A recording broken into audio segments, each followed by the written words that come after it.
Hello students, welcome back to the channel. My name is Prasad. In today's class at social science video, we will going to discuss about the foundation of expansion British rule in India. So without wasting any time, let's get started. Chapter 3: The Foundation and Expansion of the British Rule in India. Vasco da Gama landed in Calicut on the western coast of India. Later, at the beginning of the 16th century, the Portuguese established their power on the west coast of India. The Dutch, the British and the French traders came to India in the 17th century. At that time, the Mughals were the mighty power in India. We shall study the foundation and expansion of the British rule in India against this background. Initial activities of the European traders. Initially, the European traders carried on their trade peacefully by obtaining trade permits from the Mughal emperor. To facilitate their trade, the Portuguese, the Dutch, the British and the French trading companies had established their factories or trading centers in India. After the death of the Emperor Aurangzeb, the Mughal power began to decline. The various governors or the subedars of the Mughal Empire started acting independently. This led to political instability in the country. The European traders exploited this situation to their own advantage. The British-French conflict. There was intense rivalry among the European powers in securing monopoly trading rights in India. In the 18th century, a conflict for the seat of the Nawab of Karnataka flared up among the Indian rulers. The English and the French saw this as a golden opportunity to enter the Karnataka politics. The French offered military assistance to one of the aspirants, while the British sided with his opponent. This situation resulted in 3 wars between the French and the British. These are known as the Carnatic Wars. The British defeated the French in the Third War. Thereafter, the British did not have any strong European rival left in India. Political developments in Bengal. The British and the French traders began to misuse the trade concessions granted to them by the Indian rulers. The British traders fortified their factories without seeking the permission from Siraj-ud-Dawla, the Nawab of Bengal. This led to a conflict between the British and Siraj-ud-Dawla. There was a battle at Plassey in 1757. The British lured Mir Jafar, a general, to their side by promising to make him the Nawab of Bengal. Therefore, the Nawab's army under the command of Mir Jafar did not join the battle against the British. The Nawab was forced to retreat.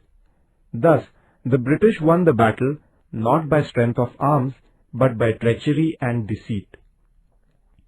Mir Jafar became the Nawab of Bengal with the support of the British, but later, when he opposed the British, they made his son-in-law Mir Qasim the Nawab. When Qasim in his turn tried to check the illegal trade practices of the British, they brought back Mir Jafar again as the Nawab. In order to restrain the activities of the British in Bengal, Shuja-ud-Dawla, the Nawab of Awadh, Mir Qasim and Shah Alam, the Mughal emperor, set out on a joint expedition. They fought a battle at Buxar in Bihar in 1764. The British won this battle. After this battle, a treaty was signed at Allahabad. By this treaty, the British secured the right to collect the revenue in Bengal. This right is known as Diwani right. Thus, the foundation of the British rule in India was laid in Bengal. Anglo-Mysore conflict. 4 wars took place between the rulers of Mysore and the British. After the death of Hyder Ali, the ruler of Mysore, his son Tipu Sultan vigorously carried on the campaign against the British. He fell fighting in the battle of Srirangapattanam in 1799. So, the kingdom of Mysore passed under the British dominion. The British and the Marathas. Mumbai was the chief center of the British in western India. They were also trying to secure the neighboring territory, but the Marathas had a firm hold on this territory. After the death of Peshwa Madhav Rao, Raghunath Rao, in his greed for the seat of the Peshwa, asked the British for help. Thus, the British entered the Maratha politics. 3 wars took place between the Marathas and the British between 1774 and 1818. The Maratha Sardars faced the British unitedly in the first war and won it. The first Anglo-Maratha War ended with the Treaty of Salbai in 1782. The Subsidiary Alliance. Lord Wellesley came to India as the Governor-General in 1798. It was his policy to bring the whole of India under the British rule. With this end in view, he entered into treaties of subsidiary alliance with many Indian rulers. According to this treaty, the Indian rulers were given assurance of the British military assistance, but only under certain conditions. The Indian rulers were to keep a British military force in their respective territories. They also had to either pay in cash or cede a part of their territory, giving that much revenue to the company towards the maintenance of the force. Also, they could have political relations with other powers only through the mediation of the British.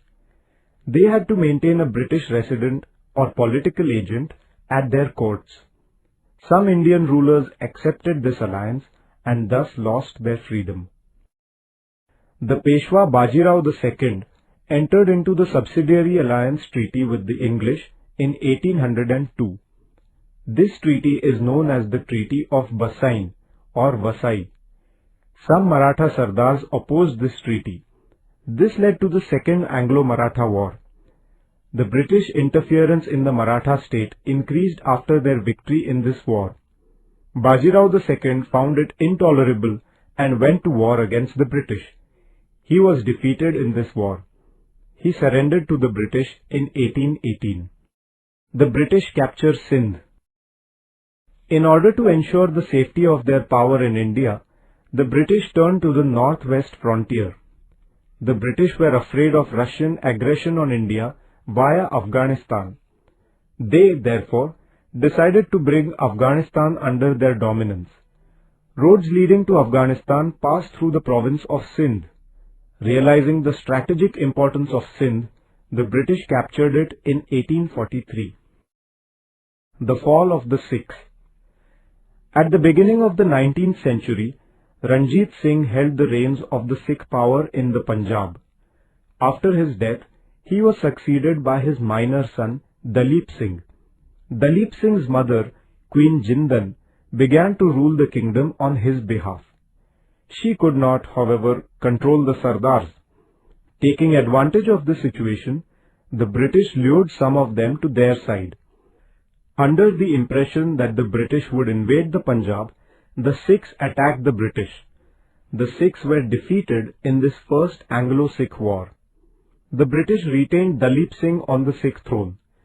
The growing influence of the British in the Punjab was hard to tolerate for some freedom-loving Sikhs. Mulraj, the chieftain of Multan, rose against the British.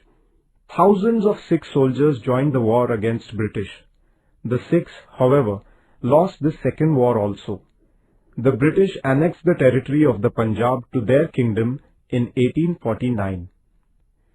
Thus, rendering all the Indian powers ineffectual, the British brought the whole of India under their supremacy. Thank you so much students for watching this video. Please like our video, share our video and subscribe to da2 Academy's YouTube channel, and don't forget to download the da2 Academy app from Play Store for more videos, notes, PDF, stories and for extra video related to this. That's it for today's video. For more information check link in description below. आज की video के लिए बस इतना ही. तब तक के लिए देखते रहे हमारे YouTube channel da2 Academy. Stay connected. मिलते हैं नेक्स्ट वीडियो में.